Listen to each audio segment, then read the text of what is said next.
25-26 খরচা ভোটার তালিকা থেকে যাদের নাম বাদ গেছে আপনারা কিভাবে দেখবেন দেখার একদম সহজ উপায় আর ছোট্ট একটা ভিডিও আপনারা স্টেপ বাই স্টেপ দেখতে থাকুন।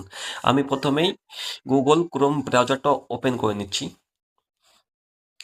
ওপেন করার পর এখানে সার্চ বারে হাত দেবেন, সার্চ বারে হাত দিয়ে এখানে লিখবেন WBCEO, তারপরে ASD লিখে সার্চ করবেন। সার্চ করার পর আপনারা দেখতে পাচ্ছেন একদম প্রথমে মেনু বলে একটা অপশান এসেছে, এই মেনু বলে অপশানটাতে হাত দেবেন, ক্লিক করবেন।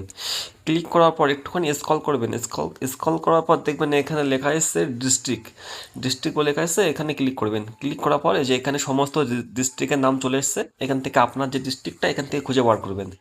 আমি এখান থেকে নদিয়াতে ক্লিক করলাম। ঠিক আছে, নদিয়াতে ক্লিক করার পর এই যে তারপরে নিচেই লেখা আছে অ্যাসেম্বলি, এখানে ক্লিক করবেন।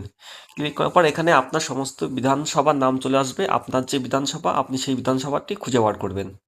এখান থেকে আপনার বিধানসভাটি আপনি খুঁজে বার করবেন। আমি করিমপুর এখান থেকে করিমপুরটা বেছে নিচ্ছি। ঠিক আছে, করিমপুরটা বেছে নেওয়ার পর এখানে মানে তারপরে দেখবেন একটা লিস্ট চলে এসছে, এখানে যে স্কুলে আপনি ভোট দেবেন মানে ভোট দেন। ঠিক আছে, এখানে সমস্ত স্কুলের নাম চলে এসছে আপনার বিধানসভার।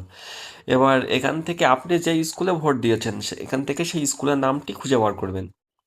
খুঁজে বার করার পর ঠিক আছে, এই যে ডাউনলোড বলে অপশান আছে, ডাউনলোড বলে অপশানটি ক্লিক করবেন। ডাউনলোড বলে অপশানে ক্লিক করার পর এই যে এখানে লিস্ট চলে আসবে। ঠিক আছে, এই লিস্ট এখানে সমস্ত ডিটেলস দেওয়া আছে, এপিক নাম্বার সহ, যাদের যাদের ভোট বাদ হয়ে গেছে। ঠিক আছে, তাদের সমস্ত ডিটেলস এখানে আছে, আপনারা এইভাবে খুব সহজে দেখতে পারবেন। ধন্যবাদ সবাইকে।